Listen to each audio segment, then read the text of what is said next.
हाय दोस्तों और दूर से ही नमस्ते। तो आज हम बात करेंगे एरिया 51 और सिर्फ एरिया 51 की। तो सबसे पहले बात कर लेते हैं एरिया 51 की लोकेशन के बारे में। तो अमेरिका की जो सुपर सिटी है लॉस वेगस, उससे कुछ 83 किलोमीटर दूर एक जगह है एरिया 51 और उसे नेवडा टेस्ट साइट भी कहा जाता है। ये जो जगह है वो एकदम रेस्ट्रिक्टेड जगह है और इसके पास भी एक लेक है जिसका नाम है ग्रूम लेक। आप लोग सोच रहे होंगे कि एरिया 51 का नाम कैसे पड़ा। तो दरअसल वर्ल्ड वॉर 2 के टाइम अमेरिका जब न्यूक्लियर वेपन टेस्ट कर रहा था तो उसने अलग अलग जगह को अलग अलग एरियाज़ में बांटा।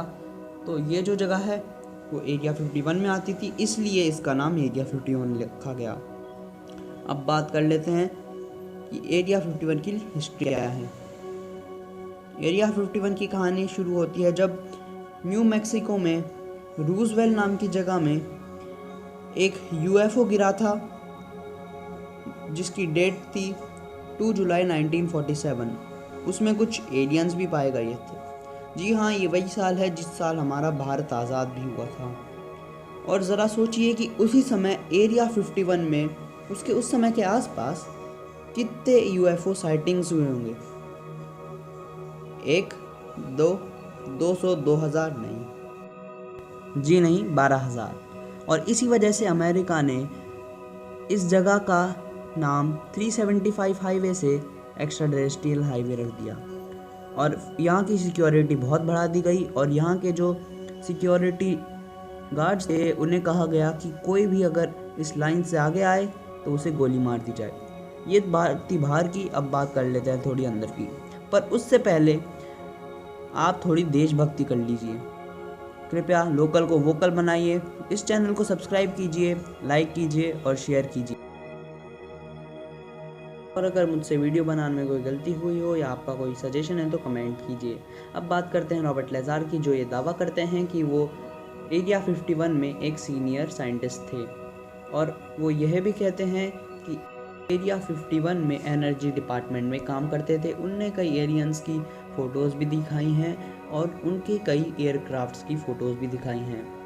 वो एलियंस के बारे में काफ़ी कुछ बताते हैं, जो ये है कि जो एलियंस होते हैं उनकी उम्र लगभग 200 साल होती है और वो एक प्लेनेट से आते हैं जिसका नाम है प्लूटोनिया। और उनकी जो स्पेसशिप है वो उनके प्लेनेट से यहाँ तक की दूरी 39 लाइट ईयर सिर्फ 45 मिनट्स में तय कर लेती है, जो हम आज की टेक्नोलॉजी से 50 साल में भी नहीं कर सकते। अब ये हुआ कि उनकी स्पेसशिप लाइट की स्पीड से भी तेज़ चलती है। इस चार्ट को देखकर ज़रा ये अनुमान लगाइए का प्लैनेट कितनी दूर होगा अगर एक लाइट ईयर 9.5 ट्रिलियन किलोमीटर जितना होता है। अब उन्होंने यह भी बताया था कि मॉस्कोवियम या फिर जिसे अननपेंटियम भी कहा जाता है, जिसका एलिमेंट्री वेट है 115, और इसके बारे में रॉबर्ट लेज़ार ने 1989 में बताया था और ये डिस्कवर हुआ था 2003 में, यानी 14 साल का गैप, जो बहुत ज़्यादा होता है। ये अननपेंटियम एक एंटी ग्रेविटी मेटल है और यहाँ पर रेस्ट्रिक्शंस कुछ ज़्यादा ही है। यहाँ पर कोई फोटोग्राफी नहीं कर सकता, यहाँ पर ड्रोन उड़ाने में एकदम पाबंदी है। हर जगह बोर्ड्स लगे हुए हैं डू नॉट एंटर और नो ट्रेसपासिंग के, और यहाँ कई सारे स्टॉपेजेस भी हैं। अंदर घुसने की पनिशमेंट भी बहुत ज़्यादा है, जो 1 साल तक की इम्प्रिजमेंट और $5,000 का फ़ाइन है। यहाँ पर कोई घुसपैठ तरीके से घुस भी नहीं सकता क्योंकि यहाँ पर अंडरग्राउंड सेंसर्स लगे हुए हैं। इस जगह को अमेरिकन गवर्नमेंट ने 2013 तक अस्तित्व भी नहीं दिया था। अब ऐसा हो और कोई इसके बारे में बगावत ना करे, ऐसा तो हो ही नहीं सकता। इसलिए एक फेसबुक इवेंट बनाया था एक टीनेजर ने, storm area 51 they can't stop us, और उसमें जितने लोगों ने इवेंट फाइल किया था वो थे 2 मिलियन। और सोचो आए कितने, 150। जी हाँ, 150, जो बहुत ही है कि आजकल वादे कितने सस्ते हो गए। ये है उसकी कुछ फ़ोटो।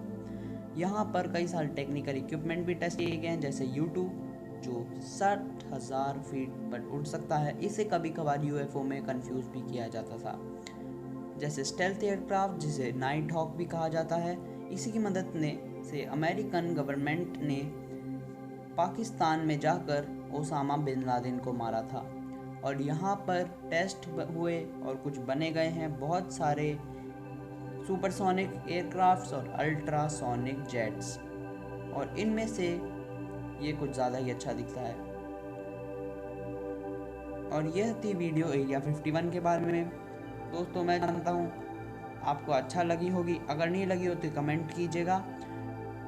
और मैं जानता हूँ सबको एलियंस के बारे में वीडियोस बहुत अच्छी लगती है, इसलिए मेरा अगला वीडियोस है aliens in our ancient world. कृपया स्मार्टर बॉयज़ को फॉलो करते रहिएगा और be sure to be smart, always be sure to be smart. Bye दोस्तों।